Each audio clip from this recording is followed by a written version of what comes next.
Greetings and welcome to TMH English News with me, Deletna Dewalko. As we move on to our headlines, drone attacks by Abiy Ahmed's regime in Chafa Robit and Wello kill 67 civilians and injures several others. Amhara forces throw 4,500 Tigrayans into concentration camps near Addabai town in the city of Western Tigray. U.S. envoy questions Abiy's confidence that he will be able to push back the Tigrayan forces militarily. Drone attacks by Abiy Ahmed's regime in Chafa Robit of Ethiopia's Wello area destroy a mosque and a residential area that ends up killing 67 and injuring several other civilians. The latest drone attacks are the deadliest so far of the series of attacks on civilians in the region. As reported by Tigray television, the drone attacks happened in Chafa Robit, 24 kilometers from Kimse, a special zone in the Amhara region with predominantly Oromo population. One drone attack landed on a mosque, while another on a residential area, and 67 civilians were killed in the process, and several others were injured. Children and the elderly were among the casualties. The town has been the target of airstrikes since it fell to the Tigrayan forces earlier this month. Residents say the drone attack killed many people and destroyed the mosque, where many of those killed remained buried underneath.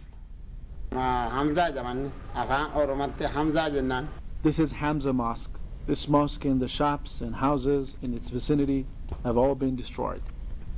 The drone attacks also demolished public infrastructures, a water point used by the community in the surrounding areas.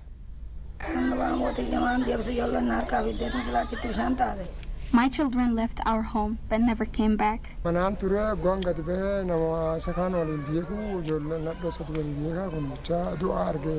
was at home.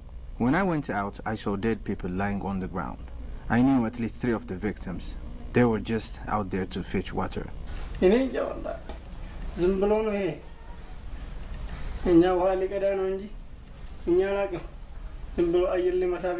We were just fetching water. Many people were dead here today.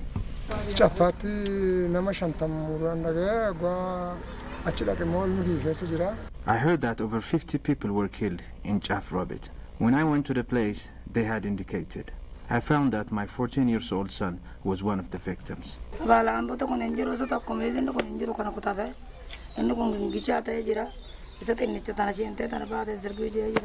were hate everywhere. The first one was a 9th grader. The other one was a farmer. The family of the victims said the deliberate targeting of civilians in the region has come to an end and that the world should know the atrocities by Abiy Ahmed's regime is committing on their civilians.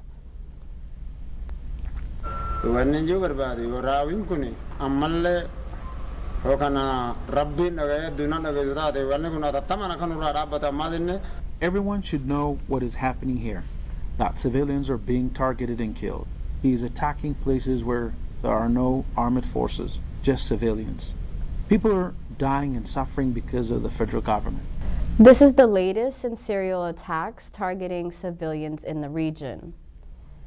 The Amhara, Fano paramilitary and militias have stepped up their persecution of Tigrayans in Western Tigray. Over 4,500 people have been thrown into concentration camps near the Addabai town, and there are reports that thousands of Addabai town residents in Western Tigray have been rounded up from their homes and are being transported into these concentration camps.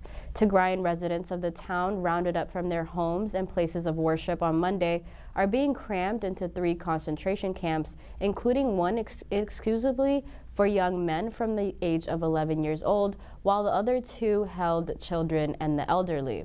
Lactating mothers and women are said to be thrown outside from their homes and onto the streets. About 4,500 to 5,000 people have been thrown into these concentration camps, and there are reports that some of them are in warehouses belonging to farmers, cooperatives, while others were fried to undisclosed locations in the direction of Shararo. It is geared that the young people may face the date of their folks who were previously thrown into the Tekes River after their hands were tied behind their backs and they were executed.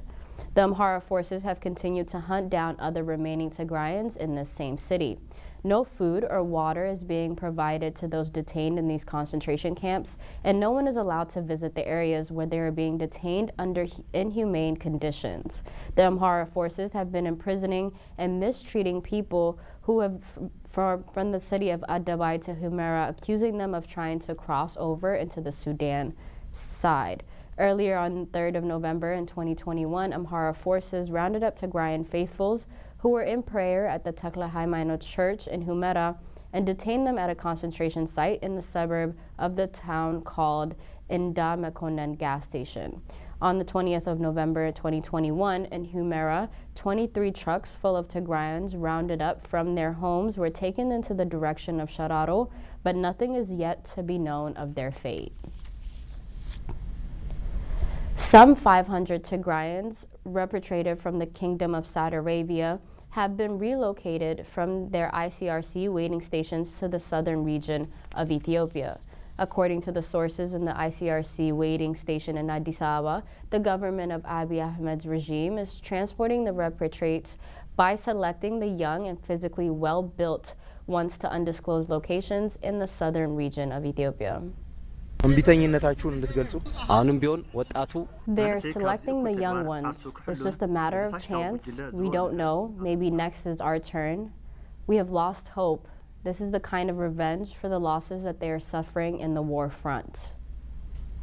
There are reports that some of the Tigrayans repatriated from the Kingdom of Saudi Arabia are being executed as well.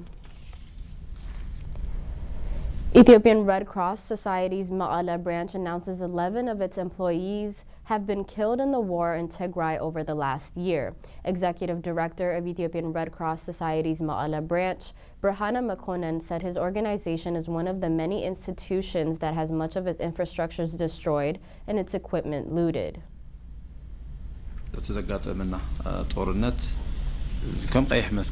The Red Cross Society has sustained a lot of damage during the war. It might be the first time in history that an institution like ours has sustained so much damage. Our organization was founded for humanitarian purposes. It shouldn't be harmed under any circumstances. But of the 257 ambulances we had at the start of the conflict, 148 have been looted or destroyed. Our pharmacies in Adigrat, Humera, and Woro are completely looted. We have lost 6 employees and 5 volunteers. 11 in total.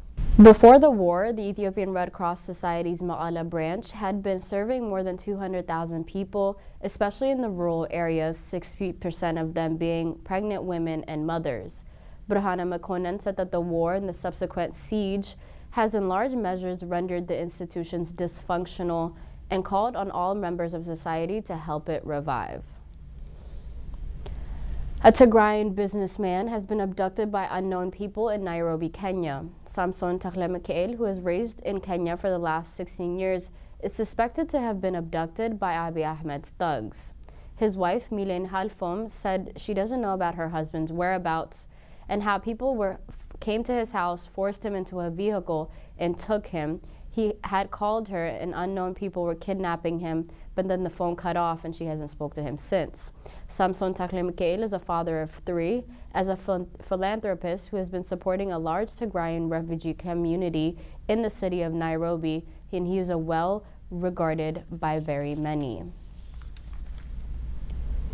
While Ethiopia's conflict rages in the north of the country, another adversary is looking to exploit the situation in the east. Somali militants from the Al-Qaeda linked at Al-Shabaab are trying to expand their areas of influence, and they've increased their activities across the Ethiopian border. Channel 24 went on a patrol with the local forces on the border of the Ethiopian side and saw how the situation is exacting a toll on the security and the economy of the area. Observers say this is an indicative of the multidimensional effects of the ongoing genocidal war of Abiy Ahmed's regime. U.S. envoy questions Abiy's confidence that he will be able to push back the Tigrayan forces militarily. The U.S. envoy of the Horn of Africa, Jeffrey Feltman, highlighted on Tuesday that there has been some movement in the diplomatic talks to reach a cessation of hostilities in Ethiopia. There's some nascent progress in the trying to get the parties to move from a military confrontation to a negotiating process, as Feltman said in a call with reporters. He said, however, that this progress is fragile and at risk of being outpaced by the military developments on the ground. What I worry about is that the military developments on the ground are moving more rapidly than we have been able to get the diplomatic process to move. He added that Mr. Abiy had expressed confidence that he will be able to push back the Tigrayan forces militarily, and I questioned that confidence, Feltman said. I was trying to tell him that he was at the cost to Ethiopia's stability, and Feltman stressed adding the cost to the civilians is too high and that the dignity of Ethiopia has been damaged by the war as is. That wraps up our news for today. Thank you for tuning in. Have a great day.